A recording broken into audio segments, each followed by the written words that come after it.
नमस्कार दोस्तों, मैं हूं अनिल चौधरी। आपके अपने YouTube चैनल पर हार्दिक स्वागत है। दोस्तों मैं MBBS थर्ड ईयर स्टूडेंट हूं, कजाकिस्तान से कर रहा हूं। और काफ़ी स्टूडेंट पेरेंट्स की डिमांड थी कि आप जो आपका कॉलेज है उसके क्लासरूम की वीडियो बताइएगा, कॉलेज के बारे में बताइएगा।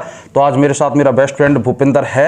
ये आपको कुछ कॉलेज के बारे में वो फैक्ट्स बताएगा कि जब आप पहली बार एडमिशन लो तो आपको किन किन बातों का ध्यान रखना चाहिए, इसने किन किन बातों का ध्यान रखा जिससे इसका जो डिसीजन था वो बिल्कुल राइट रहा। तो एक बार आप ऑडियंस के लिए बताने का कष्ट करें। देखिए, सबसे पहले जैसे कोई प्री मेडिकल एग्ज़ाम देता है तो उसके लिए जब वो MBBS अब्रॉड पर आता है तो उसका मन बन चुका होता है कि मुझे MBBS अब्रॉड करनी है, या इससे पहले वो इंडिया में रहकर प्राइवेट कॉलेज, डेंटल कॉलेज या फिर मतलब नीट में सिलेक्शन नहीं होने के बाद ये चीज़ें होती हैं।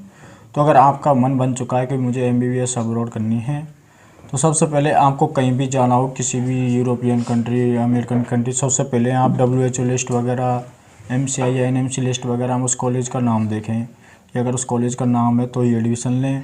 और जहाँ तक हो सके उस कॉलेज की, जैसे कि कोई पुराने स्टूडेंट हो उनसे संपर्क हो जाए तो और भी अच्छा है। और किसी कॉन्ट्रैक्टर वगैरह या जो भी आपके फील्ड में जिसके थ्रू आप एडमिशन लेना चाहते हो उससे अच्छी जान पहचान चाहिए, जान पहचान का होना चाहिए। क्योंकि कई बार ऐसा होता है कि आपने रुपये दे दिए और सामने वाला रुपये लेकर भाग गया या फिर कुछ हो गया, गलत पढ़ा दिया। और उससे आगे एक स्टेप आता है कि जैसे आपने कॉलेज में एडमिशन तो ले लिया, कॉलेज भी सही ले लिया, तो किस कोर्स में एडमिशन लिया है। कई बार ऐसा होता है लोगों के साथ, वो सोचते हैं कि MBBS चल रही है मेरी, मैं MBBS कर रहा हूँ, या फिर यहाँ पर MD फिजिशियन बोलते हैं उसको। तो उनको पता ही नहीं चलता 5 साल या 4 साल तक कि मैं MBBS में हूँ या डेंटल में पढ़ाया जा रहा है उनको, या फिर डायरेक्ट कई बार MSc या BSc करा दी जाती है, धोखाधड़ी हो जाती है। तो कई इन चीज़ों का ध्यान रखना चाहिए। आपको कॉलेज में जाते हैं आपको अपने कोर्स के बारे में पूछना चाहिए। कई ऐसी चीज़ें होती हैं जो आपको खुद करनी चाहिए। और ये सबसे इम्पोर्टेंट क्वेश्चन ये है कि आए दिन अपन सुनते हैं 8 लाख में MBBS, 10 लाख में MBBS, 12 लाख में, 14 लाख में, 16 लाख में। क्या ऐसा लगता है इतने सस्ते में कहीं MBBS हो सकती है? और जो ये लोग लालच दे रहे हैं क्या वो फ्रॉड कर रहे हैं, या फिर इसके बारे में क्या तथ्य आप बताने की कोशिश करोगे? क्या इसके बारे में I want to say that कि if you some say that 10 lakh और 15 लाख मे बी पॉसिबल और not possible, if you are taking then you help. आपको अपने जो भी पुराने स्टूडेंट हैं कॉलेज के या फिर आप कहीं से करके आ चुके हैं उनसे इस बारे में राय लेनी चाहिए कि ये सच है झूठ है। कई बार ऐसा होता है आप छोटे लालच के चक्कर में अपनी ज़िंदगी ख़राब कर दोगे। 10 लाख में 2 साल पढ़ा के जाओगे, कॉलेज फर्जी निकलेगा, फिर बाद में आप कहीं के नहीं रहोगे।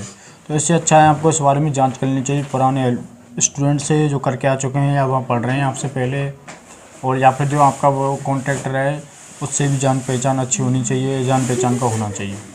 अब मैं आपसे पूछना चाहूँगा कि आप आउट ऑफ इंडिया से MBBS कर रहे हो, लगभग 2-3 ड्रॉप आपने लिए थे इंडिया में, उसके बाद आप सेटिस्फाई हो, या कि कहीं ना कहीं मन में ये मलाल है कि यार काश इंडिया में हो जाता, या फिर उसकी कहीं ना कहीं भरपाई हो चुकी है?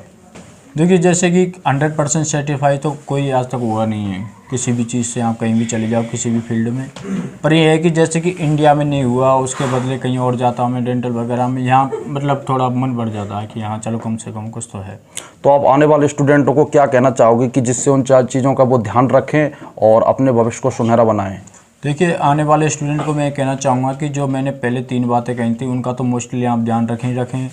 और यहाँ आने के बाद वो सारी चीज़ें अगर आप स्टेप पार करते हो तो यहाँ आने के बाद आपके सबसे ऊपर डिपेंड करता है सेल्फ स्टडी।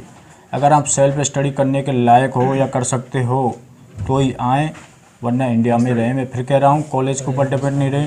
लोगों को लगता है कि बाहर पढ़ाई नहीं जाता, तो इंडिया में भी शायद self study is important, because India में भी इतना वो नहीं करवाते कि सेल्फ खुद ही पढ़ना पड़ता है। तो भूपिंदर भाई आपने बहुत अच्छा बताया, स्टूडेंटों को ज्ञान दिया। बस लास्ट में ये कहूँगा, अगर आप आ रहे हो तो खुद पे यकीन करें, अपनी सेल्फ स्टडी पे, तभी जाके आप एक कामयाब डॉक्टर बन सकते हो।